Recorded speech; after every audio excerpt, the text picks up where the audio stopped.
इस वीडियो में हम डिस्कस करेंगे regarding chapter 11 of computer fundamentals और जो टॉपिक डिस्कस करेंगे वो है कंप्यूटर मेमोरी।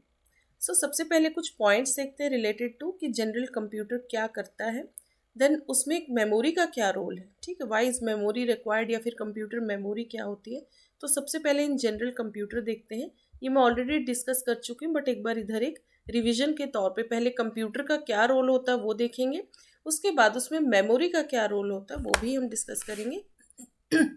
फर्स्ट है कि कंप्यूटर होता क्या है। A computer is an electronic device that takes raw data as input and processes it, then provides the desired result. तो कंप्यूटर एक इलेक्ट्रॉनिक डिवाइस होता है जो रॉ डाटा को एज एन इनपुट लेता है, फिर उस पर कुछ प्रोसेसिंग की जाती है और फिर हमें आउटपुट मिलता है जो भी डिजायर्ड रिजल्ट चाहिए। नाउ कंप्यूटर का क्या पोटेंशियल होता है? It has the potential to execute programmed computations quickly and with great accuracy. Computer में एक पोटेंशियल होता है, एक कैपेबिलिटी होती है कि जो प्रोग्राम्ड कंप्यूटेशंस हैं उनको वो क्विकली एग्जीक्यूट कर पाता है। मतलब इंस्ट्रक्शंस, देखिए कोई प्रोग्राम हुआ, थ्रू इंस्ट्रक्शंस जो प्रोग्रामिंग के थ्रू जो इंस्ट्रक्शंस प्रोवाइड किए जाते हैं कंप्यूटर को, ठीक है, या फिर सिंपली कह लीजिए कोई प्रोग्राम है उसका एग्जीक्यूट कराना, उसमें कंप्यूटेशंस भी इन्वॉल्व है। तो वो सारी चीज़ें जो है ह्यूमन के मुकाबले एक कंप्यूटर ग्रेट एक्यूरेसी के साथ उसको कर सकता है। ठीक है, उससे गलती नहीं होगी। यदि सही प्रोग्रामिंग की गई है तो उसका आउटपुट कंप्यूटर बिल्कुल एक्यूरेट देता है। प्रोग्रामिंग में ही कुछ गड़बड़ हो जाती है तो आउटपुट डिफरेंट है, वो भी ह्यूमन एरर होता है। ठीक है, कंप्यूटर अपनी तरफ से गलती नहीं करता, उसको जैसे इंस्ट्रक्शंस दिए जाते हैं वो आउटपुट प्रोवाइड करता है। Now put in another way, the computer receives input such as data and stores it together with instructions in memory. तो देखिए यहाँ मेमोरी का रोल प्ले हो जाता है कि जितना भी जो डाटा रिसीव हो रहा है एज एन इनपुट, और फिर उस डाटा को जो इंस्ट्रक्शंस प्रोवाइड करे जाएंगे कंप्यूटर को थ्रू प्रोग्रामिंग, तो वो क्या करता है, ये जो रॉ डाटा है एज एन इनपुट, इस डाटा को कहीं तो स्टोर किया जाएगा ना, क्योंकि इसी डाटा पे प्रोसेसिंग होगी, इसीलिए मेमोरी की ज़रूरत पड़ती है। तो ये डाटा प्लस जो इंस्ट्रक्शंस हैं इन सबको सेव करने के लिए जो है किसी स्टोरेज की ज़रूरत होती है, उसी को कहा जाता है मेमोरी।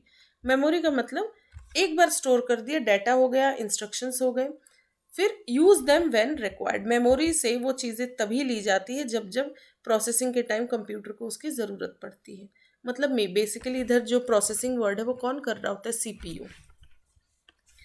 तो मेमोरी चाहिए होती है, और फिर क्या होता है जब प्रोसेसिंग के टाइम भी कुछ इंटरमीडिएट रिजल्ट्स जनरेट होते हैं उनको भी फिर मेमोरी में ही स्टोर किया जाता है टेम्परेरीली। ठीक है, तो यहाँ मेमोरी की ज़रूरत पड़ जाती है। अब मेमोरी तो दो टाइप्स की होती है, प्राइमरी एंड सेकेंडरी, वो हम आगे देखेंगे। थर्ड पॉइंट है the data is then processed and converted into valuable information. वही डाटा जो इनपुट की तरह लिया गया है उस पर कुछ प्रोसेसिंग की जाती है। ठीक है, ये इनपुट डाटा था, सपोज इस पर कुछ प्रोसेसिंग की गई, यही डाटा फिर एक वैल्यूएबल आउटपुट का रूप ले लेता है और इसी को कहा जाता है इंफॉर्मेशन। तो रॉ फॉर्म में जब उसको दिया गया था तो वो डाटा था, और जो आउटपुट आया वो फिर इंफॉर्मेशन बन जाता है। यूजफुल डाटा को ही इंफॉर्मेशन कहा जाता है। ठीक है, अब क्या होता है, after that it provides the result according to the inputs. Result जैसे इनपुट है उसके अकॉर्डिंग प्रोसेसिंग होती है, जो सेट ऑफ इंस्ट्रक्शंस दे रखे उनके अकॉर्डिंग फिर रिजल्ट जनरेट होता है। Here input means the unprocessed data. Input का मतलब रॉ डाटा कह लीजिए या अनप्रोसेस्ड डाटा, वो मीनिंगफुल नहीं है अभी तक। Means the unprocessed data that we want the machine to handle. Machine उस अनप्रोसेस्ड डाटा को हैंडल करती है, अपने लेवल पे प्रोसेसिंग करती है, और फिर जो रिस्पॉन्स या आउटपुट आता है वो मीनिंगफुल डाटा होता है। और मीनिंगफुल डाटा को ही अदर वर्ड्स में इंफॉर्मेशन कहा जाता है, और यहाँ पे उसको आउटपुट कहा गया। एंड देन मशीन हैंडल करती है उस अनप्रोसेस्ड डाटा को and then gives us a response, and output refers to the outcome of the machine's processing of the unprocessed data. तो आउटपुट क्या होगा यहाँ पे, या फिर इंफॉर्मेशन किसको कहेंगे? मशीन जब प्रोसेसिंग कर लेती है अनप्रोसेस्ड डाटा पे तो जो आउटपुट जनरेट होता है उसी को कहा जाता है इंफॉर्मेशन, विच में इंक्लूड डाटा एनालिसिस। अब वो प्रोसेसिंग क्या क्या कर सकती है मशीन अपने लेवल पे?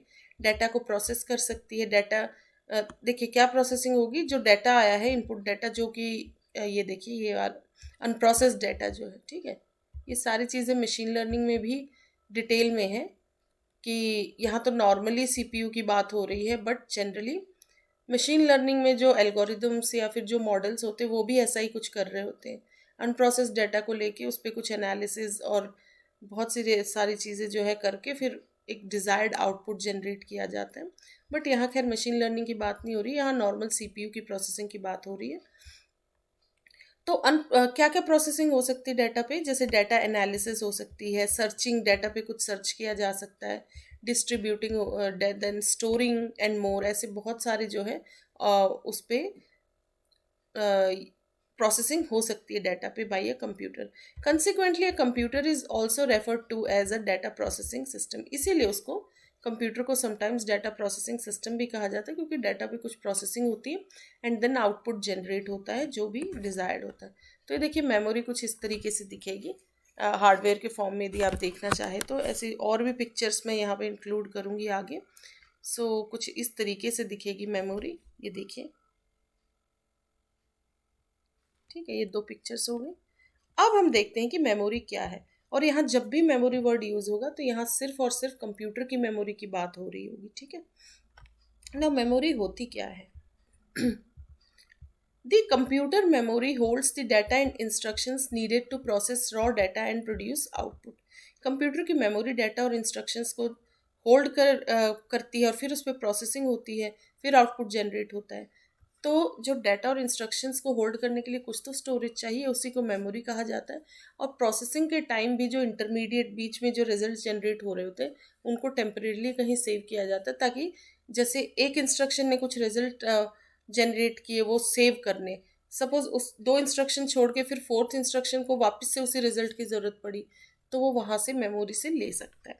तो मेमोरी की यहाँ ज़रूरत पड़ती है। नाउ कंप्यूटर मेमोरी की बात करें तो it is the same as a human mind where data information and instructions are stored. तो हमारे मेमोरी में भी क्या हो रहा होता है, मेनली स्टोरेज ही है यदि ह्यूमन माइंड की भी बात करें तो, जहाँ डाटा है, इंफॉर्मेशन है, इंस्ट्रक्शंस है, ये चीज़ें स्टोर्ड है। यहाँ एग्जैक्टली टर्म्स यूज़ कर दिए गए, ह्यूमन माइंड में भी जो स्टोर्ड है वो समवेयर कोई ना कोई इन्फॉर्मेशन ही तो है, कोई जानकारी है, कुछ देख लिया, कुछ सुन लिया, वो सारी चीज़ें मेमोरी में फिट हो जाती है। ये बात अलग है किसको कितना याद रहता है, ठीक है। Now next, it is a data storage device or a data storage component where instructions for processing data are kept along with the data that has to be processed. Both the input and the output can be held here. जो output generate हुआ उसको भी memory में save कर सकते हैं। तो memory basically क्या होता है, एक स्टोरेज डिवाइस होता है, डाटा, जहाँ डाटा स्टोर किया जाता है। डाटा स्टोरेज डिवाइस या फिर स्टोरेज कंपोनेंट कह सकते हैं इसको। यहाँ पे इंस्ट्रक्शंस जो कि डाटा को प्रोसेस कर रहे होते हैं वो इंस्ट्रक्शंस सेव होते हैं अलॉन्ग विद जिस डाटा पे प्रोसेसिंग हो रही होती है वो डाटा, ठीक है। तो डाटा प्लस इंस्ट्रक्शंस मतलब ये तो हो गए आपके इनपुट, एक तरीके से जो इनपुट डाटा हो गया, और इन पे प्रोसेसिंग होने के बाद इनपुट पे जो आउटपुट जनरेट हो रहा है वो भी मेमोरी में होल्ड किया जाता है, ठीक है। तो मेमोरी का काम बेसिकली स्टोरेज का ही है, इसीलिए इसको स्टोरेज डिवाइस या स्टोरेज कॉम्पोनेंट कहा गया है। Now The computer memory is divided into large number of small parts known as cells.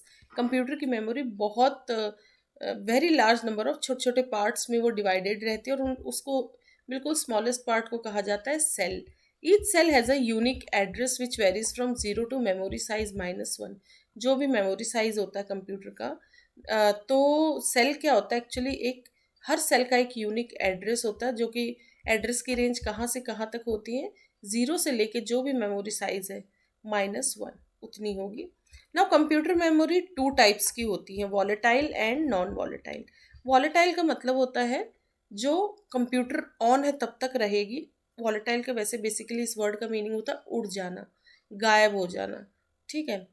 तो इसमें क्या होता है, जैसे कंप्यूटर ऑन है तब तक तो ये मेमोरी वर्क करती है, लेकिन कंप्यूटर जैसे ही स्विच ऑफ होगा इसका सारा डाटा उड़ जाता है, इसीलिए इसको वॉलेटाइल कहा गया।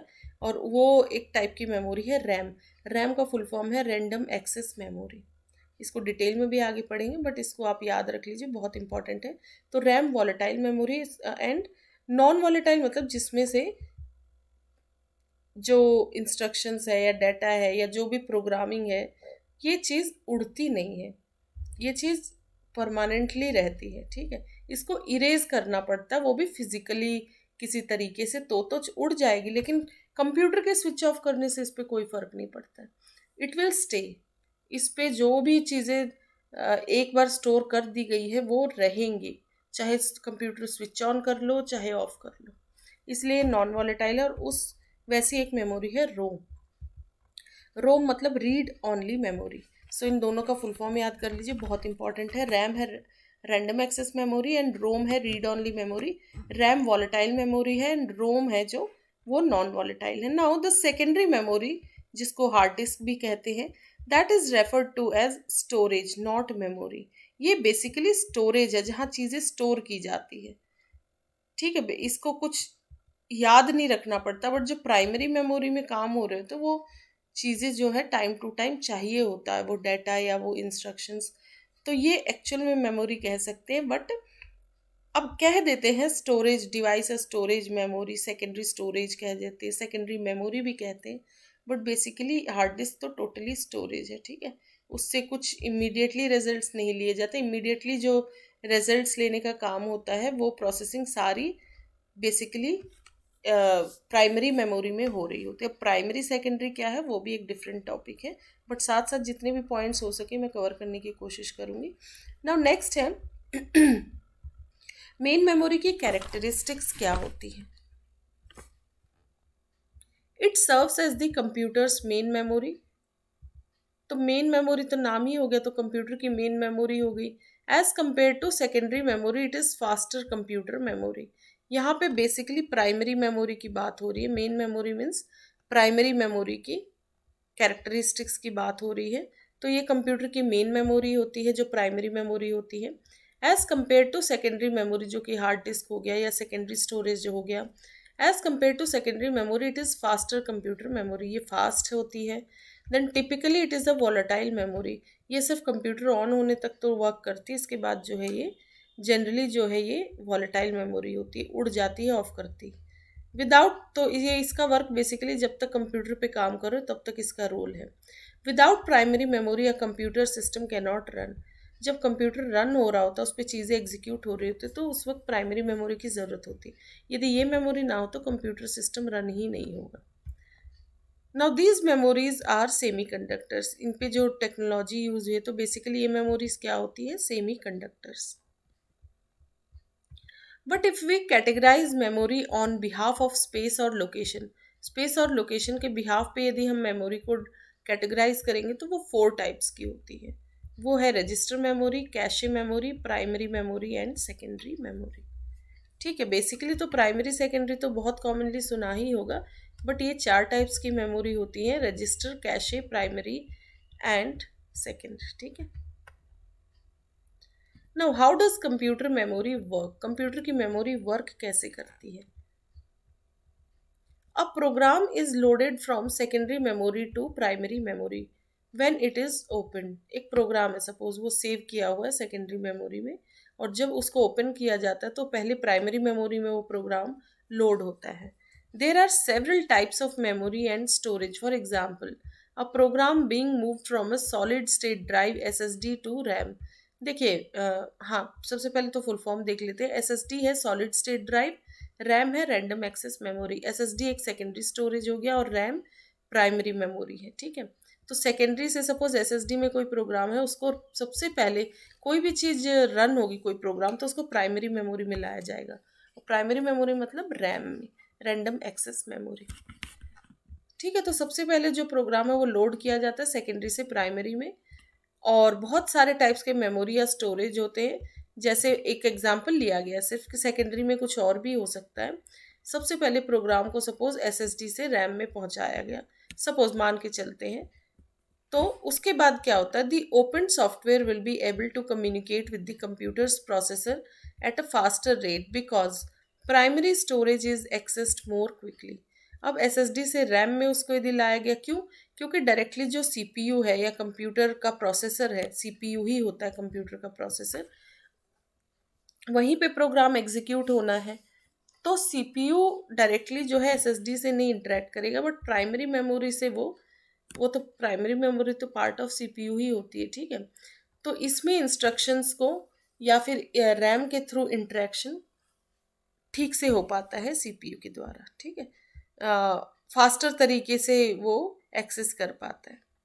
Now, the main or primary memory can be accessed quickly from storage locations such as temporary memory slots. तो मेन मेमोरी को जल्दी एक्सेस किया जा सकता है किसी भी स्टोरेज लोकेशन से, जैसे कि टेम्परेरी मेमोरी स्लॉट्स है।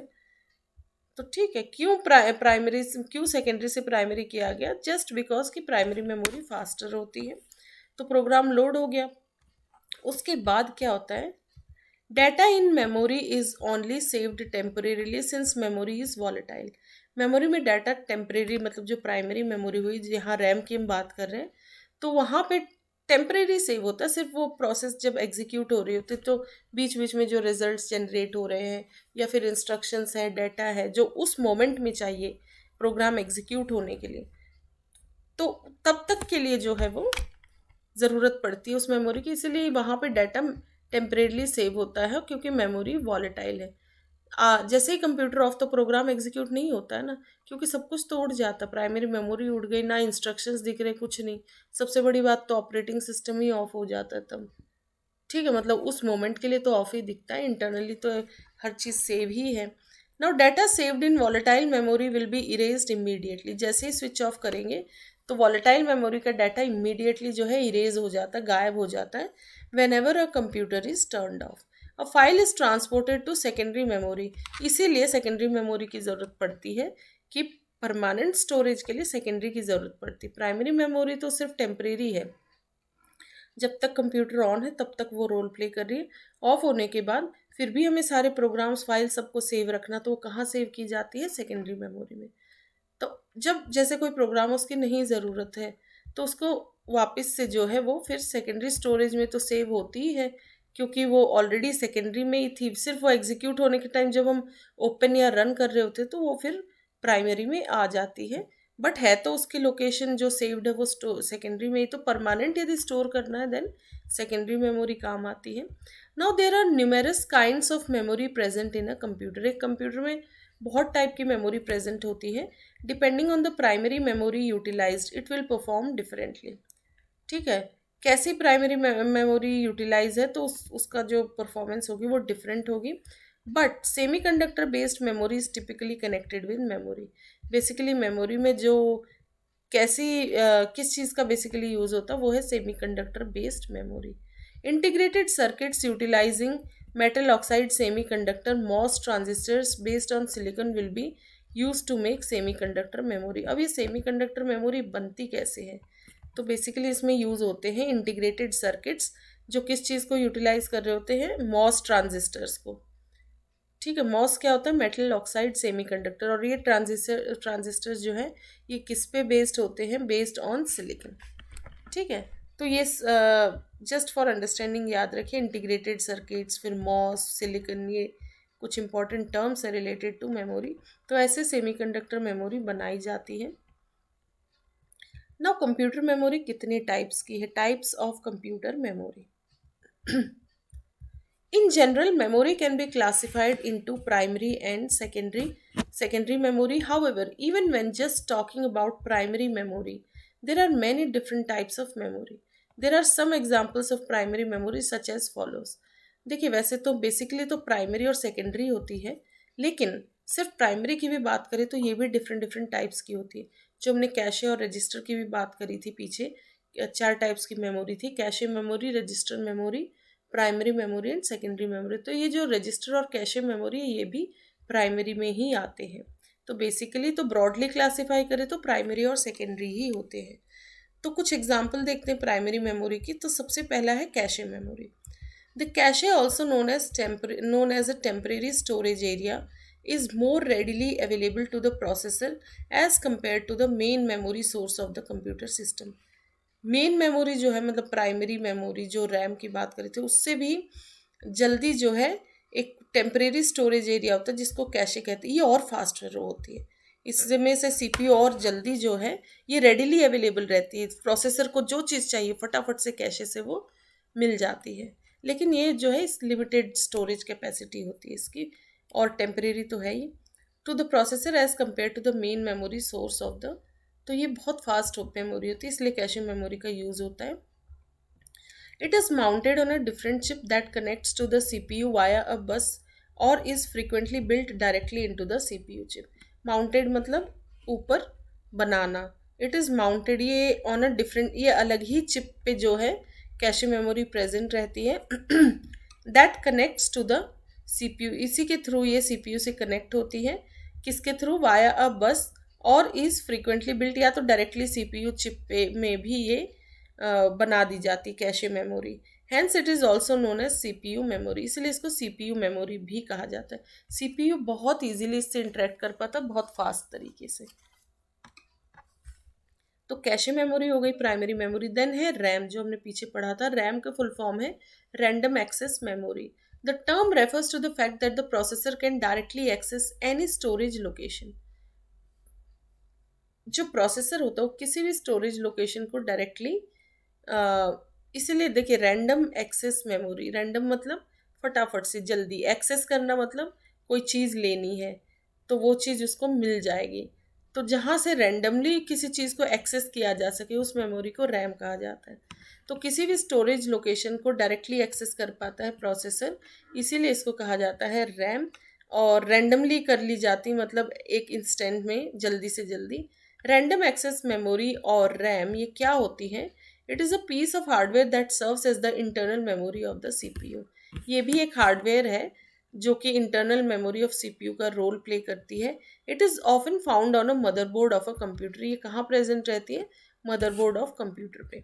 When the computer is turned on, it enables the CPU to store programs, information and result of the program. जब कंप्यूटर को ऑन किया जाता है तभी ये मेमोरी एक्टिवेट होती है. इसकी मदद से सीपीयू क्या है, उस वहाँ पे रैम पे प्रोग्राम स्टोर कर पाता है, सेट ऑफ इंस्ट्रक्शंस को इंफॉर्मेशन है, या फिर प्रोग्राम एग्जीक्यूट होने के बाद जो रिजल्ट है वो भी वहाँ पे सेव किया जाता है. Also it is a computer's read write memory which means data can be added to it as well as read from it. तो ये कंप्यूटर की रीड राइट मेमोरी मतलब डाटा इस पर रीड भी किया जा सकता है और इससे इस पर ऐड भी किया जा सकता है. अब रैम भी कितने मतलब अलग अलग टाइप के. तो डायनेमिक रैम क्या होता है? A type of random access memory that is used in computing systems. Primary जो पर्सनल कंप्यूटर्स होते हैं is called dynamic random access memory, जिसको डी रैम भी कहते हैं. इसका फुल फॉर्म भी आ जाता है कई बार. सो ये डायनेमिक रैम भी एक टाइप की रैम है जो कि कंप्यूटर सिस्टम्स में, बेसिकली पर्सनल कंप्यूटर्स में इसका यूज़ होता है और इसको डायनेमिक रैंडम एक्सेस मेमोरी कहा जाता है, डी रैम शॉर्ट में. द डाटा और program code required for a computer processor to operate is often stored in D RAM. तो डाटा या प्रोग्राम कोड जो कि कंप्यूटर प्रोसेसर को चाहिए ऑपरेट करने के लिए, तो वो डायनेमिक रैम में स्टोर कर दिया जाता है. Which is a kind of semiconductor memory. ये भी एक kind of semiconductor memory है. Each piece of data is stored in D RAM in its own passive electrical component. तो हर पीस ऑफ डाटा कहाँ store कर दिया जाता है? डी रैम में, in its own passive electrical component which is located inside an electric circuit board. ठीक है. तो ये हर डाटा यहाँ पे जो स्टोर होता है इन इट्स ओन, अपना ही अलग ही इलेक्ट्रिकल कंपोनेंट में सेव रहता है. और ये कहाँ लोकेटेड है? Inside integrated circuit board. Each electrical component has two value states known as 0 and 1 in 1 bit. दो स्टेट हो सकती है एक बिट में, या तो 0 या तो 1. ये वही बाइनरी हो गया डिजिटल. तो हर इलेक्ट्रिकल कंपोनेंट इन दो वैल्यूज़ में से कोई एक सेव कर पाता है. टू वैल्यू स्टेट्स होती है इसकी, ईदर 0 और 1. और इसके बहुत डेप्थ में नहीं जाना, बेसिकली डी रैम का फुल फॉर्म याद रखिए, वो मोस्ट इंपॉर्टेंट है. देन है वो तो डायनेमिक रैम हो गया. अब स्टैटिक रैम देखते हैं.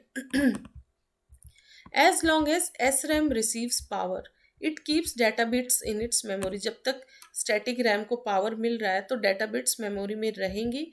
It does not need to be refreshed on a regular basis in contrast to DRAM which stores bits in cells made up of a capacitor and a transistor.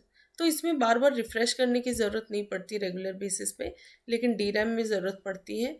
और ये क्या store करता है? Bits को sales पे store करता है. और वो सेल्स किससे बने रहते हैं? कैपेसिटर और ट्रांजिस्टर से. Now double data rate S D RAM क्या होता है? थ्योरेटिकली देखिए डी डी आर का फुल फॉर्म कई बार आ जाता है. डी डी आर होता है double data rate. S D RAM can increase the static RAM कह लीजिए. Theoretically DDR SRAM can increase the memory clock speed to at least 200 megahertz. It is an SDRAM. ठीक है. तो DDR SRAM memory clock speed को कितना increase कर सकता है? At least 200 mega hertz. So it is N S D RAM. ठीक है. नाउ नेक्स्ट है डबल डाटा रेट. डीडीआर का फुल फॉर्म फिर से यहाँ पे देखिए. DDR4 synchronous dynamic RAM. ये क्या होता है? DDR4 फिर सिंक्रोनस के लिए कुछ नहीं है, सीधा रैम है. इस चीज़ को ऐसे लिखा जाता है शॉर्ट में. DDR4 रैम मतलब double data rate 4 synchronous dynamic RAM. It is the successor to the preceding. इससे पहले जो चीज़ें आई थी वो DDR2 और DDR3 थी. इसी का सक्सेसर है DDR4 RAM. It is a kind of DRAM. ये भी एक डायनेमिक रैम ही होता है. It is a kind of DRAM that contains a high bandwidth interface. इसका इंटरफेस हाई बैंडविड्थ का होता है. मतलब it contains high bandwidth interface. Higher module density and lower voltage requirements are both possible with DDR4 RAM. तो DDR4 RAM के साथ क्या क्या पॉसिबल होता है? हायर मॉड्यूल की डेंसिटी और lower voltage requirements. It enables dual inline memory modules. इसका फुल फॉर्म मतलब इसका शॉर्ट में DIMMS. इसका फुल फॉर्म क्या रहेगा? Dual inline memory modules. तो ये किसको एनेबल करता है? DIMMS को. That is dual inline memory modules को अप टू 64 गीगाबिट्स. ठीक है, अप टू 64 GB.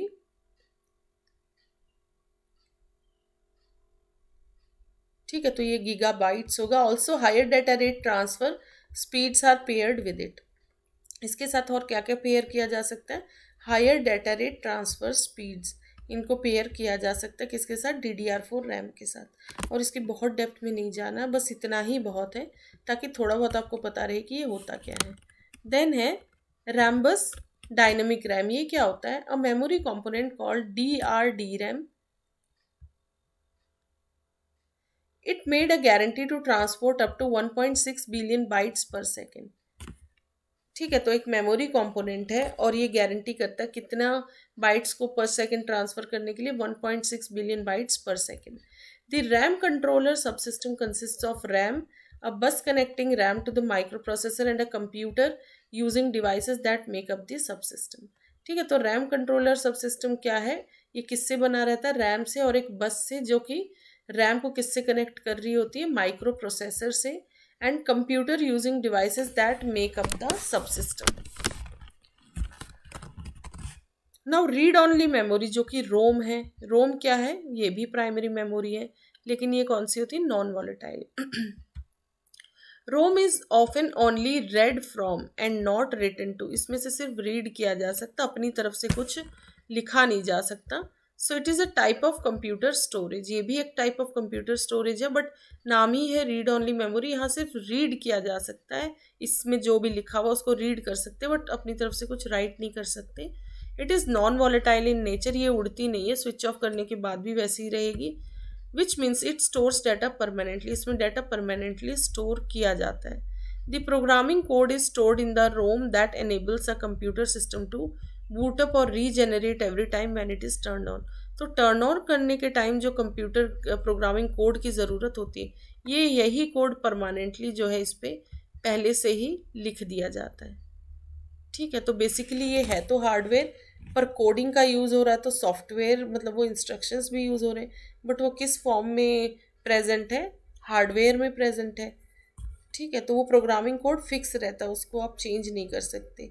उसको चेंज करने के तरीके फिर अलग रहते हैं, बट डायरेक्टली उसमें ये नहीं कि कुछ भी चेंज कर दो. वो लगभग परमानेंट है ये मेमोरी. एनेबल्स है तो बूट करने के लिए सिस्टम, जब कंप्यूटर सिस्टम को टर्न ऑन करते हैं, स्विच ऑन करते हैं, तो बूटिंग जो प्रोसेस होती है वो इसी प्रोग्रामिंग कोड के थ्रू होती है. और वो कोड कहाँ प्रेजेंट रहता है? रोम में. और जो कंप्यूटर रिस्टार्ट या टर्न ऑन के बाद रीजेनरेट होता है हर वक्त रिफ्रेश, तो वो भी किसकी मदद से हो रहा था? रोम की मदद से. तो ये हो गया रोम, रीड ऑनली मेमोरी. अब एक प्रोग्रामेबल रोम है, उसको देखते हैं. फिर erasable programmable read only memory है, मतलब इसको शॉर्ट में पी रोम बोलेंगे. इसके आगे इरेजेबल लिख दीजिए तो पी रोम हो गया. ठीक है, तो प्रोग्रामेबल रोम मतलब PROM. It is ROM that a user can modify only once. तो क्योंकि प्रोग्रामेबल वर्ड आ गया, जिस रोम को प्रोग्रामिंग कर सकते हैं उसको प्रोग्रामेबल रोम कहेंगे, लेकिन यहाँ यूज़र एक ही बार उस कोड को मॉडिफाई कर सकता है. So PROM is ROM that a user can modify only once. Using a unique device known as a PROM programmer enables a user to customize a microcode program. तो programming किसकी मदद से की जाती है? एक प्रोम प्रोग्रामर डिवाइस अवेलेबल है, तो यूज़र उसका यूज़ करके उसको अपने अकॉर्डिंग जो है कोड को थोड़ा बहुत उसमें चेंजेस कर सकते हैं, या फिर कस्टमाइज किया जाता है उस माइक्रो कोड प्रोग्राम को. इरेजेबल प्रोम क्या है, जिसको शॉर्ट में ई पी रोम भी कहते हैं? इट इज़ मतलब erasable programmable read only memory. इनके फुल फॉर्म्स आते हैं बेसिकली, ये याद रखिएगा. ई P ROM is a type of computer memory that can be erased and reused. तो इसमें क्या होता है, ये टाइप ऑफ कंप्यूटर मेमोरी है, इसको इरेज भी किया जा सकता है और रीयूज भी. बट प्रोग्रामेबल में क्या हो रहा था, बस एक ही बार मॉडिफाई हो पा रहा था. बट इरेजेबल में इरेज भी हो जाता है और रीयूज भी. It is programmable read only memory है. तो ये पीरोम ही जिसको प्रोग्रामिंग की जा सकती है, बट इसको बार बार प्रोग्रामिंग की जा सकती है इरेज करके फिर से उसको रीयूज़ मतलब अपने अकॉर्डिंग उसमें यूज़र प्रोग्राम ऐड कर सकता है और इसको रीयूज़ कर सकता है. नो इलेक्ट्रिकली इरेजेबल पीरोम क्या है? मतलब अब इसमें डबल ई आ जाएगा, ई पीरोम. A user modifiable ROM called an EEPROM can be repeatedly wiped and reprogrammed with the help of using electrical voltage that is higher than usual. तो बहुत हाई इलेक्ट्रिक वोल्टेज का use किया जाता है इसको erase करने के लिए और रीयूज़ करने के लिए. तो इलेक्ट्रिकली इरेजेबल प्रोम में भी रिपीटेडली जो है प्रोग्रामिंग को मिटाया जाता है, फिर उसको नई प्रोग्रामिंग दे सकते हैं. किसकी मदद से? जब इलेक्ट्रिक वोल्टेज का हेल्प लिया जाता है तो उसको इलेक्ट्रिकली इरेजेबल प्रोम कहते हैं. और बहुत हाई इलेक्ट्रिक वोल्टेज का यूज़ किया जाता है यहाँ पे. Unlike E P ROM chips, E P roams can be changed without being taken out of the computer. तो ई पी रोम चिप्स में तो भी इरेज और रीयूज़ किया जाता है, अपनी तरफ से प्रोग्राम ऐड किया जाता है. बट इसको जो है कंप्यूटर से बाहर निकाल के जो है ये वर्क एकम्प्लिश किया जाता है, ये चीज़ का कंप्लीट हो पाती है. लेकिन ई पी रोम्स को कंप्यूटर से बाहर निकालने की ज़रूरत नहीं. वो इलेक्ट्रिकली वहाँ से जो है इंटरनली वो जहाँ भी है वहीं पे उसको विदाउट लोकेशन चेंज किए वहाँ पे इलेक्ट्रिकली उसका डाटा इरेज किया जा सकता है, मतलब वो प्रोग्राम, और नया प्रोग्रामिंग उस पर पॉसिबल है. However an E P ROM chip must be completely deleted and reprogrammed, not just some parts of it. तो एक तरीके से देखा जाए तो मॉडिफिकेशन तो नहीं हो रहा है, कम्प्लीटली ही चेंज किया जा रहा है. सबसे पहले जो पुरानी प्रोग्रामिंग है उसको कम्प्लीटली डिलीट किया जाता है और जो भी नई प्रोग्रामिंग करनी है तो वो फिर प्रोग्रामिंग की जाती. तो ये एक इम्पॉर्टेंट पॉइंट है कि ई पी रोम चिप में इसको कम्प्लीटली डिलीट नहीं किया जाता जो प्रोग्राम है, ठीक है, मतलब कम्प्लीटली डिलीट किया जाता है और फिर उस पर रीप्रोग्रामिंग की जाती है. देन है वर्चुअल मेमोरी. वर्चुअल मेमोरी क्या होती है? A memory management method that enables the use of secondary memory just like it was a component of main memory. इसमें ना जैसे यूज़र है या कंप्यूटर है, ये इसमें सिर्फ एक भ्रम होता है कि मेन मेमोरी को यूज़ किया जाता है, बट वो सेकेंडरी मेमोरी का ही कुछ पोर्शन होता है, लगेगा ऐसा. तो इसीलिए वर्चुअल मेमोरी कहा गया है कि ऐसा लगेगा कि प्राइमरी मेमोरी यूज़ की जा रही है, लेकिन ऐसा है नहीं, वो होगी सेकेंडरी. सेकेंडरी का कुछ पार्ट यूज़ किया जाता है as a primary memory, but वो ऐसा लगेगा जैसे ये कोई मेन मेमोरी है. So in order to compensate for physical memory shortages, virtual memory uses hardware and software to temporarily shift data from RAM to disk storage. तो जो data होता है वो रैम से, जब देखिए मेमोरी शॉर्टेज जब होता है तो रैम से सेकेंडरी स्टोरेज में भेजा जाता है उसको डाटा को, या फिर वहाँ से लिया जाता है, कुछ पोर्शन को यूज़ किया जाता है और वो इतनी फास्टली वर्क कर रहा होता है ऐसा लगेगा कि जैसे प्राइमरी मेमोरी से ही इंटरेक्शन चल रहा है. इसलिए इसको वर्चुअल मेमोरी कहा गया. एक तरीके से झूठ है ये कि दिखेगा मेमोरी जैसा, प्राइमरी जैसा, बट एक्चुअली वो है सेकेंडरी.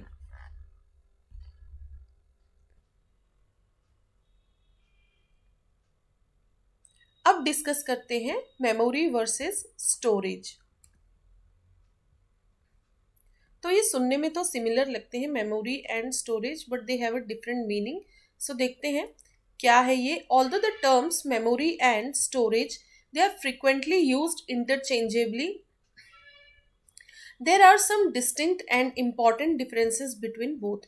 मेमोरी और स्टोरेज को इंटरचेंजेबली कभी कभी यूज़ किया जाता है, मतलब स्टोरेज का मतलब मेमोरी माना जाता है, मेमोरी मतलब स्टोरेज, बट इनका बिल्कुल अलग और डिफरेंट जो है मीनिंग होता है। सो वो देखते हैं कि डिफरेंसेस क्या है, यहाँ पे मेजर डिफरेंस क्या है मेमोरी और स्टोरेज का, क्योंकि समटाइम्स मेमोरी को भी स्टोरेज कह दिया जाता है कंप्यूटर में, और स्टोरेज का मतलब मेमोरी मान लिया जाता है, but they are different. Simply said storage is secondary memory. Storage जो वर्ड होता है वो बेसिकली सेकेंडरी मेमोरी के लिए यूज किया जाता है, वाइल मेमोरी, और सिर्फ मेमोरी जब हम यूज कर रहे होते हैं उसका मतलब होता है प्राइमरी या मेन मेमोरी की बात हो रही होती है। Now storage refers to where long term data is stored, जहाँ ज्यादा समय के लिए डाटा स्टोर होता है या परमानेंटली स्टोर होता है। ठीक है, परमानेंटली वर्ड तो इसीलिए जनरली यूज किया जाता है कि लंबे समय के लिए उसे स्टोर किया जा रहा है, बट पॉसिबिलिटी है कि वो भी आगे जरूरत नहीं है तो उसको डिलीट कर दिया जाता है। ठीक है, तो ऐसा तो नहीं है कि परमानेंट मतलब हमेशा ही रहेगा, उसमें डिलीट किया जा सकता है एट सम पॉइंट, बट जब तक आप चाहे स्टोर कर सकते हैं। सेकेंडरी स्टोरेज में आपका कंप्यूटर ऑन है ऑफ है उससे फर्क नहीं पड़ता। ठीक है, इसलिए उसको परमानेंट कह दिया जाता है कि वो वॉलेटाइल नहीं है, मतलब कि कंप्यूटर स्विच ऑफ हुआ और डाटा भी उड़ गया, ऐसी बात नहीं है, इसीलिए परमानेंट वर्ड यूज हो जाता है। अदरवाइज डिलीट तो उसे भी मतलब जब चाहे उसको डिलीट कर सकते हैं, यूजर को नहीं रिक्वायरमेंट है तो हार्ड डिस्क से जो है डाटा उड़ा दो। Now where is memory refers to where short term data is stored. Memory का मतलब प्राइमरी मेमोरी होगी, जहाँ पे कोई प्रोग्राम जब एग्जीक्यूट हो रहा होता है या वाइल कंप्यूटर इज ऑन, जब वो रन है और सारी चीज़ें जब रन मतलब इन एग्जीक्यूशन होती है, ठीक है, एक्टिव स्टेट में है, तो वहाँ पे जो शॉर्ट टर्म डाटा स्टोर करने के लिए जो मेमोरी चाहिए that is known as memory, जिसको प्राइमरी मेमोरी भी कहेंगे, और सिर्फ मेमोरी वर्ड उसी के लिए यूज हो रहा है। ठीक है, तो शॉर्ट टर्म डाटा के लिए मेमोरी हो गया और लॉन्ग टर्म डाटा के लिए स्टोरेज। तो मेमोरी मीन्स प्राइमरी मेमोरी और storage means secondary memory. Now, on a computer, the term memory is most frequently used to describe the main storage. ठीक है, मेन स्टोरेज मीन्स वही, देखिए memory कह लीजिए, मेन स्टोरेज कह लीजिए, या प्राइमरी मेमोरी कह लीजिए। और मेन स्टोरेज का एक इम्पॉर्टेंट जो एग्जाम्पल होता है रैम, बाकी कैशे रजिस्टर्स ये भी आता है इसमें, बट मोस्ट फ्रिक्वेंटली यूज जो है वो रैम है, रैंडम एक्सेस मेमोरी। ठीक है, इसको मैं फिर से रीड करती हूँ इस पॉइंट को। On a computer, the term memory is most frequently used to describe the main storage such as RAM. Information is also processed in memory. तो जो भी प्रोसेसिंग भी हो रही होती, कोई जैसे प्रोग्राम एग्जीक्यूट है, कोई इंस्ट्रक्शन एग्जीक्यूट हो रहा है, उसकी प्रोसेसिंग होनी है, वो भी यही प्राइमरी मेमोरी में ही चलता है ये सारा काम। ठीक है, और जो इंटरमीडिएट रिजल्ट स्टोर हो रहे हैं तो वो भी प्राइमरी मेमोरी में ही सेव हो रहे होते हैं। Now, with the help of RAM, users have the potential to access data that is stored for a short time. Short time के लिए जो डाटा स्टोर्ड है तो यूजर उसको एक्सेस कर सकता है उस डाटा को, किसकी मदद से? With the help of RAM. As primary memory is volatile. Volatile मतलब गायब हो जाना, उड़ जाना। वॉलेटाइल का एग्जैक्ट मीनिंग तो वही होता है, जैसे केमिस्ट्री में बहुत ये वर्ड यूज होता है, वॉलेटाइल, नॉन वॉलेटाइल। तो वॉलेटाइल मतलब जो चीज़ उड़ जाती है, नॉन वॉलेटाइल मतलब वो नहीं उड़ती है, वेपोराइज होना। तो as primary memory is volatile meaning it is not retained when the computer is shut off, the data is only stored for a brief period of time. जब कंप्यूटर को off कर दिया जाता है तो ये जो डाटा होता है प्राइमरी मेमोरी में ये भी उड़ जाता है, गायब हो जाता है। ये सिर्फ उतने ही ड्यूरेशन के लिए रहता है जब कंप्यूटर ऑन है या कोई प्रोग्राम एग्जीक्यूट हो रहा होता है, रनिंग स्टेट में है, सिर्फ तभी के लिए। तो यहाँ डाटा सिर्फ ब्रीफ टाइम के लिए स्टोर रहता है, परमानेंटली नहीं रहता है। परमानेंट के लिए तो फिर सेकेंडरी स्टोरेज है, जहाँ पे आप कंप्यूटर ऑन कर लीजिए ऑफ कर लीजिए फ़र्क नहीं पड़ता। इसलिए जो डाटा सेकेंडरी मेमोरी में स्टोर्ड रहता है उसको जो है नॉन वॉलेटाइल कहा जाता है। सो ये डिफरेंस हो गया मेमोरी और स्टोरेज में। Now data in a computer is stored in secondary memory where it is referred to as storage. और जो सेकेंडरी मेमोरी में डाटा स्टोर किया जाता है उसी को स्टोरेज कहा जाता है शॉर्ट में। A hard drive, hard disk drive, HDD इसका फुल फॉर्म शॉर्ट में बोल दिया गया। Hard drive often known as a hard disk drive, ये फुल फॉर्म याद कर लीजिए। HDD का फुल फॉर्म है hard disk drive. It is an example of storage. तो एक स्टोरेज मीन्स सेकेंडरी मेमोरी का एक एग्जाम्पल क्या होगा? Hard disk drive. Because storage is non volatile, storage non volatile होता है, मतलब डाटा इसमें से उड़ता नहीं है। Data is not lost even after the computer is powered of and back on. Computer को ऑफ करिए ऑन करिए फ़र्क नहीं पड़ता, इसमें एक बार डाटा सेव हो गया तो वो नॉन वॉलेटाइल रहता है, दैट मीन्स इट इज़, इसी को परमानेंटली स्टोर कहना कहते हैं। बट मैं बता चुकी हूँ आपको कि परमानेंटली तो कुछ भी नहीं, आप चाहे तो सेकेंडरी मेमोरी से भी डिलीट कर सकते हैं, बट परमानेंट वर्ड सिर्फ इसलिए यूज हो रहा है कि ऑन करिए ऑफ करिए डाटा इसमें रहेगा, आप जब तक उसमें डाटा रखना चाह रहे हैं वो डाटा रहेगा, वो आप एक यूजर की मर्जी है कि वो वहां से डाटा हटाना चाह रहा है या नहीं। तो इसीलिए उसको परमानेंट स्टोरेज कहा गया कि जब तक आप खुद डिलीट नहीं करेंगे उससे डाटा नहीं जाएगा। For quick information retrieval, a running program may be in the main memory of the computer. But when the program is closed, it moves to secondary memory or storage. जब कोई program run किया जाता है, execute किया जाता है, तो वो मेन मेमोरी में आ जाता है और सारी चीज़ें फिर प्राइमरी मेमोरी के थ्रू इंटरेक्शन हो रहा होता है। बट जैसे ही पावर ऑफ हो गया, मतलब प्रोग्राम को क्लोज कर दिया गया, जब तक वो ओपन था रन हो रहा था तो वो प्राइमरी मेमोरी में एग्जीक्यूट हो रहा था और उसके इंटरमीडिएट रिजल्ट्स भी कहाँ जा रहे थे, प्राइमरी मेमोरी में। बट जैसे ही वो प्रोग्राम को क्लोज करेंगे तो वो सेकेंडरी मेमोरी में आ जाता है, और सेकेंडरी मेमोरी कह लीजिए या स्टोरेज कह लीजिए, ठीक है। प्रोग्राम थोड़ी लॉस्ट हुआ है, उसका बस जो एग्जीक्यूट हो रहा था वो इंटरमीडिएट रिजल्ट्स जो है वो क्लोज हो जाते हैं, क्योंकि वो उस टाइम प्राइमरी मेमोरी में स्टोर हो रहे होते हैं।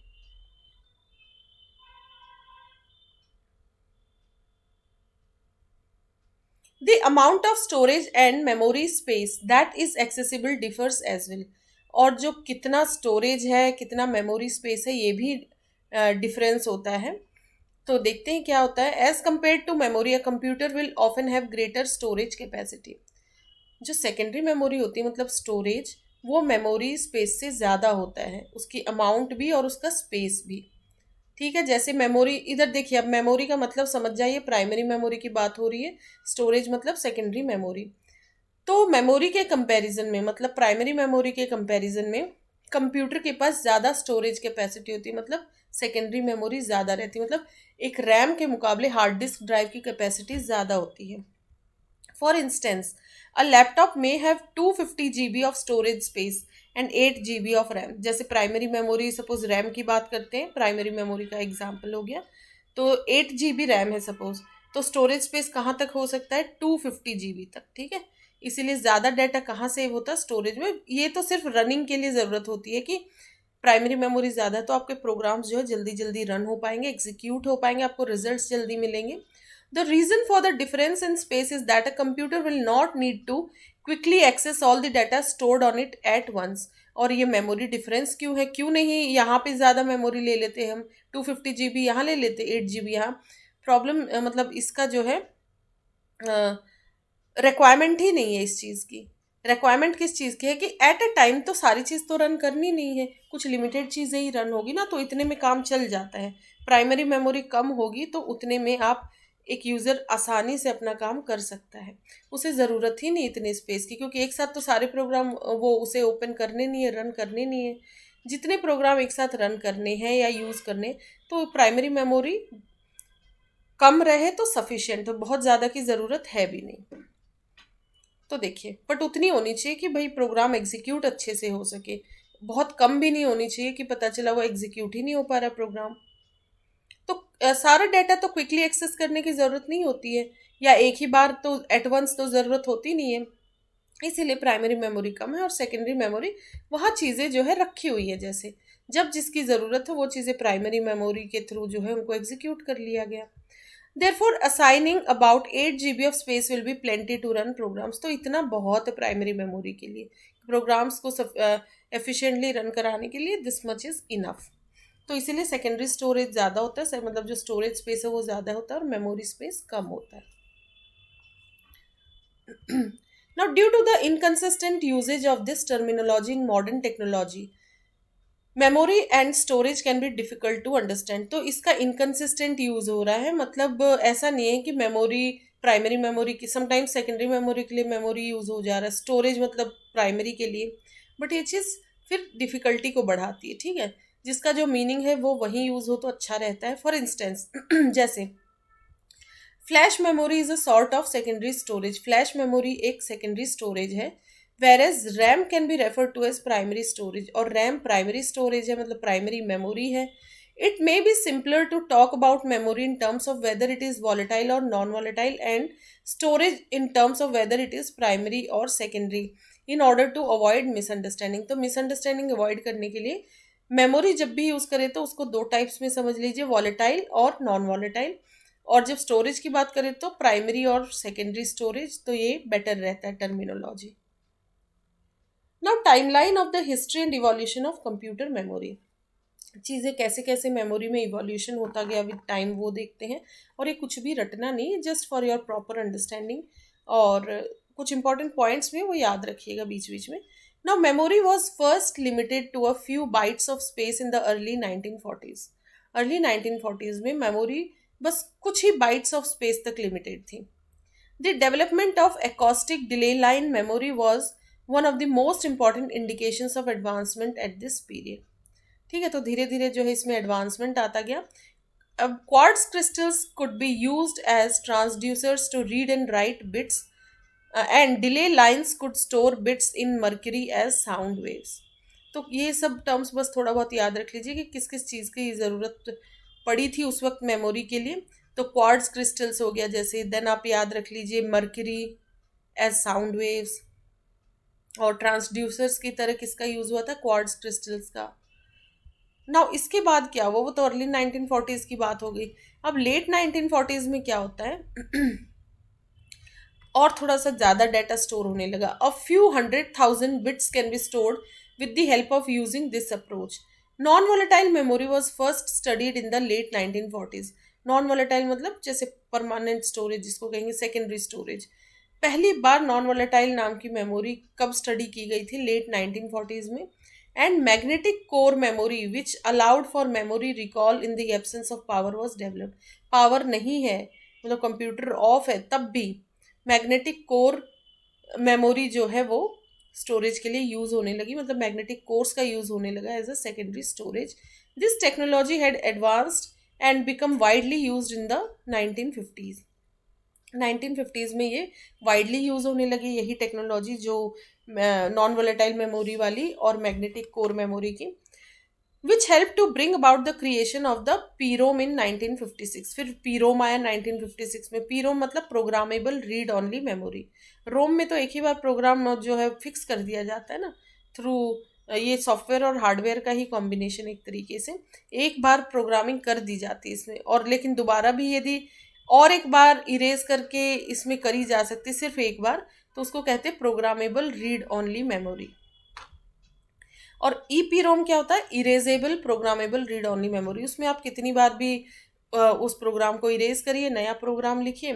फिर है due to its extensive use magnetic core memory predominated as the primary memory technology until the late 1960s। तो लेट 1960s तक मैग्नेटिक कोर मेमोरी जो है वो बहुत ही एज अ प्राइमरी मेमोरी इसका बहुत यूज होता था, प्री डोमिनेंट यूज। फिर 1959 में क्या होता है, 1959 most semiconductor memory, also refer to as, MOS का फुल फॉर्म क्या होगा, metal oxide semiconductor. So MOS semiconductor memory also refer to as metal oxide semiconductor field effect transistors was developed. So ये सब डेवलप हुआ 1959 में। As a result MOS transistors can be used as components for memory cell storage. तो memory cell storage के लिए किन transistors का use होने लगा, moss transistors. In comparison to magnetic core memory, MOS memory was less expensive and required less power. तो magnetic core memory के comparison में मॉस मेमोरी जो थी वो लेस एक्सपेंसिव थी, मतलब थोड़ी सी कम कॉस्टली थी, और उसको पावर भी लेस चाहिए था। Beginning in the early 1960s, तो अर्ली 1960s में फिर क्या हुआ, bipolar memory that was bipolar transistors were employed. फिर क्या आया, बाइपोलर मेमोरी, या फिर जिसको बाइपोलर ट्रांजिस्टर्स कहेंगे, they came into existence. Now Bob Norman, ये नाम याद रखिएगा, Bob Norman was the first person that suggest the idea of using solid state memory on an integrated circuit for the first time in 1961। तो 1961 में क्या हुआ, Bob Norman ये पहले पर्सन थे जिन्होंने क्या आइडिया सजेस्ट किया था कि सॉलिड स्टेट मेमोरी को यूज़ करना किसमें, एक इंटीग्रेटेड सर्किट में, on an integrated circuit for the first time in 1961। फिर 1965 में क्या हुआ, IBM made memory a common technology, memory का एक कॉमन टेक्नोलॉजी बना दिया आईबीएम ने। इंटरनेशनल बिजनेस मशीन इसका फुल फॉर्म है, बहुत ही फेमस कंपनी है। On the other hand, when compared to other memory types, users found solid state memory to be too expensive to use। लेकिन दूसरी ही तरफ क्या हुआ, अदर मेमोरी टाइप्स के कंपैरिजन में सॉलिड स्टेट मेमोरी को ज़्यादा एक्सपेंसिव माना गया यूज़ करना। Now bipolar S RAM, static RAM, S RAM मतलब स्टैटिक रैम और डी रैम मतलब dynamic RAM. Bipolar S RAM was created in the early to mid 1960s। तो अर्ली टू मिड 1960s तक क्या create किया गया, bipolar S RAM. फिर Toshiba ने क्या पब्लिश किया, Toshiba publish D RAM in 1965 में। तोशिबा ने डी रैम मतलब डायनेमिक रैम को पब्लिश किया। And S RAM was first use commercially in the same year, और इसी ईयर में 1965 में S RAM that is static RAM को कमर्शियली यूज किया गया पहली बार इसी साल। Now a MOS semiconductor device was used to manufacture ROM that was created in 1967। तो मॉस सेमीकंडक्टर डिवाइस का यूज किया गया किसको मैन्युफैक्चर करने के लिए, रोम को, that is read only memory, and it was created in 1967। After the single transistor DRAM cell was created in 1966। तो रोम कब आया, सबसे पहले तो DRAM single transistor DRAM cell बनाया गया था 1966 में। उसके जस्ट बाद रोम को मैन्युफैक्चर किया गया, that is read only memory को। उसमें किसका यूज किया गया था, मॉस सेमीकंडक्टर का, that is metal oxide semiconductor के पीछे है ना, मेटल ऑक्साइड सेमीकंडक्टर, इस टेक्नोलॉजी का यूज किया गया। Then N type MOS, N MOS का मतलब होता है N type MOS memory, it also began to gain popularity in the late 1960s and early 1970s। तो लेट 1960s और अर्ली 1970s में किसने पॉपुलैरिटी गेन करना शुरू कर दिया, N type MOS, that is N MOS memory ने। Now, MOS-based memory began to be widely used as a form of memory in the early 1970s। Early 1970s में MOS-based memory widely use होने लगी। After 1 year, erasable PROM मतलब EPROM जिसको कहेंगे, इसको कितनी बार भी प्रोग्राम किया जा सकता है, फिर से इरेज किया जा सकता है। और प्रोम को तो सिर्फ एक ही बार प्रोग्राम किया जा सकता है, पहले तो परमानेंट प्रोग्रामिंग हो गई, रीप्रोग्राम करना तो सिर्फ एक ही बार किया जा सकता है। बट इरेजेबल प्रोम को कितनी बार भी आप इरेज करिए, कितनी बार भी उसको प्रोग्रामिंग कीजिए दोबारा से। Erasable PROM was introduced in the market, एक साल बाद फिर ईपी रोम को इंट्रोड्यूस किया गया मार्केट में। And EPROM was created in 1972। 1972 में फिर ईपी रोम आया। देखिए ईपी रोम, सिर्फ ईपी रोम की बात करें तो वो क्या हो जाएगा, erasable programmable read only memory. और ईपी रोम मतलब इलेक्ट्रिकली इरेजेबल। इसमें इरेज किस तरीके से किया जा रहा है, एक हाई इलेक्ट्रिक सिग्नल का यूज होता है इसको प्रोग्राम को इरेज करने के लिए, और फिर वापस उसको रीप्रोग्राम किया जाता है। तो इसमें इसको कहते हैं इलेक्ट्रिकली इरेजेबल प्रोम। तो इसमें ये फुल फॉर्म्स ही हैं जो आपको याद करनी ज़्यादातर, बाकी तो अपनी अंडरस्टैंडिंग के लिए टाइमलाइन भी आप देखिए अच्छे से। तो 1972 तक तो मेजर चीज़ें हमने देख ली, ठीक है, मेमोरी रिलेटेड जो टाइमलाइन है। अब कुछ बहुत इंपॉर्टेंट क्वेश्चंस है कंप्यूटर मेमोरी के ऊपर, तो वो देखते हैं क्या है। FAQ on frequently asked questions जो कंप्यूटर मेमोरी में आते हैं। What are the types of memories, types of memories क्या है। तो there are majorly 3 kinds of memory, कभी कभी 4 भी कहा जाता है इसको। तो 3 की यदि बात करें और सिर्फ 2 भी कहा जाता है, तो primary memory, secondary and cache, और इसमें और एक यदि ऐड करेंगे तो वो आ जाएगी रजिस्टर मेमोरी, ठीक है। तो primary, secondary and cache memory are mainly these are the 3 kinds of memory. फिर वॉलेटाइल और नॉन वॉलेटाइल मेमोरी क्या होती है, what is volatile and non volatile memory. इसका आंसर होगा the nature and volatility of memory mean that it is used to store information on the basis of a power supply। volatile non volatile किस basis पे कहा जा रहा है memory को, कि पावर ऑन है या ऑफ है तो तब भी मेमोरी रहती है या उड़ जाती है। यदि वो मेमोरी उड़ जाती है तो वॉलेटाइल मेमोरी है, और वो रिटेन रहती है मतलब जैसी थी और पावर ऑफ के टाइम, ऑन के टाइम भी वैसी ही है, या फिर पावर फिर से ऑफ कर दीजिए तो वो उड़ेगी नहीं, उसको नॉन वॉलेटाइल कहते हैं। तो वॉलेटिलिटी किस पे डिपेंड कर रही है, कि पावर सप्लाई है तो क्या वो मेमोरी मतलब इंफॉर्मेशन स्टोर्ड है अभी भी या उड़ गया, उस बेसिस पे वॉलेटाइल नॉन वॉलेटाइल है।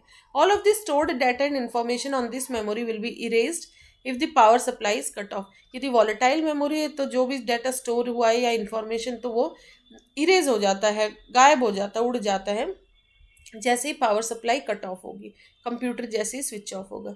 For case random access memory जैसे रैम हो गया, primary memory, random access memory, ये वॉलेटाइल मेमोरी है। On the other hand the nature non volatile of memory means that it is use to store information even while the power is of.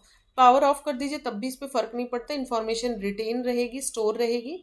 For instance इसका example होगा ROM, read only memory.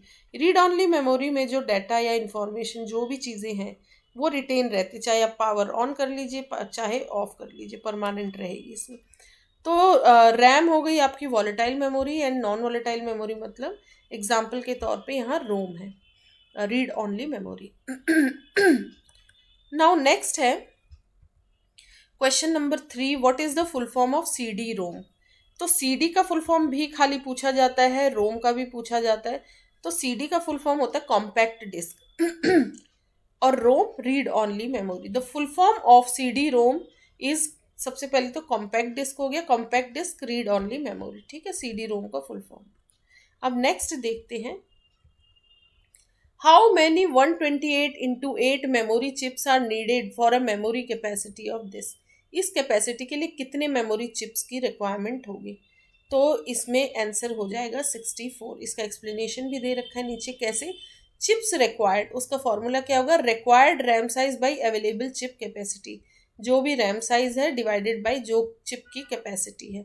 तो इसमें क्या है, total bytes कितनी होंगी, 128x8, 128 bytes, ठीक है। एंड 4096 × 16 ये कितनी हो गई, 4069 × 8 × 2 इस तरीके से।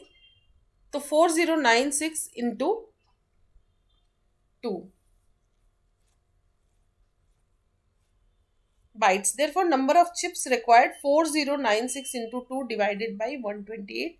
तो उतने जो है उतने मेमोरी चिप्स की रिक्वायरमेंट होगी, ठीक है। इसको आप एक बार अपने लेवल पे सॉल्व कीजिएगा, अदरवाइज इस टाइप के क्वेश्चंस में न्यूमेरिकल्स में भी आपको सॉल्व कराऊंगी। तो यहाँ बहुत डिटेल में इन चीज़ों पे मत जाइए, क्योंकि ऐसे ही क्वेश्चंस के लिए मैं एक सेपरेट प्लेलिस्ट लाऊंगी, या फिर इसी में जब मेन टॉपिक्स कवर हो जाएंगे तो क्वेश्चन बाय क्वेश्चन भी हम देखेंगे सॉल्व करके। यहाँ एक ही क्वेश्चन में हम नहीं ज़्यादा देर टाइम देंगे, वीडियो बहुत लंबा हो रहा है। क्वेश्चन नंबर 5 है, explain any 4 differences between RAM and ROM. ये बहुत इंपॉर्टेंट क्वेश्चन है, रैम और रोम का difference. RAM is random access memory, ROM है रीड ऑनली मेमोरी। तो मेजर 4 डिफरेंसेस क्या है। Major 4 differences between RAM and ROM are given below. तो रैम क्या है, the full form of RAM, सबसे पहले तो फुल फॉर्म देखते हैं। इसका फुल फॉर्म है रैंडम एक्सेस मेमोरी, और रोम का जो फुल फॉर्म है वो है read only memory. Then in terms of speed ये फास्ट मेमोरी होती है, प्राइमरी मेमोरी है, और एज कम्पेयर टू रैम ये स्लोअर इन स्पीड होती है रोम। प्राइमरी मेमोरी है रैम, तो ये वॉलेटाइल इन नेचर है। It is volatile in nature which means the data is lost when power is cut off. ये रोम जो है नॉन वॉलेटाइल है। It is non volatile in nature which means the data is retained even when power is cut of. Now users can change and retrieve data that is stored in RAM, ठीक है। Users इसको change कर सकते, data को retrieve तभी जब जो data चाहिए ले सकते हैं। लेकिन रोम में जो चीज़ सेव है, जो डाटा, उसको सिर्फ रीड किया जा सकता है, उस पर अपनी तरफ से यूज़र कुछ राइट नहीं कर सकता है, मॉडिफाई नहीं कर सकता। यूजर्स कैन रीड ऑनली, ये ऑनली होगा, users can only read the data that is stored on ROM. तो ये हो गए major differences between RAM and ROM, ठीक है। तो RAM is random access memory, ROM is read only memory. Now how to erase data in EPROM। E क्या है, erasable programmable read only memory, EPROM। तो इसमें से डाटा कैसे erase किया जाता है। With the help of using ultraviolet radiation we can quickly erase data from an EPROM। It stands for erasable programmable read only memory. तो किसकी मदद से डाटा इरेज हो रहा है EPROM में, अल्ट्रा वायलेट रेडिएशन की मदद से। और यहाँ डबल ई यदि लिख देंगे इलेक्ट्रिकली इरेजेबल प्रोम, तो उसमें किसकी मदद से जो है डाटा इरेज हो रहा होता है, इलेक्ट्रिकल हाई वोल्टेज इलेक्ट्रिसिटी की वजह से, इलेक्ट्रिक वोल्टेज की मदद से, हाई वोल्टेज इलेक्ट्रिसिटी की मदद से जो है ये इरेज हो रहा है। इसीलिए इसको कहते हैं electrically erasable programmable read only memory. So इस वीडियो में इतना ही। Thank you so much.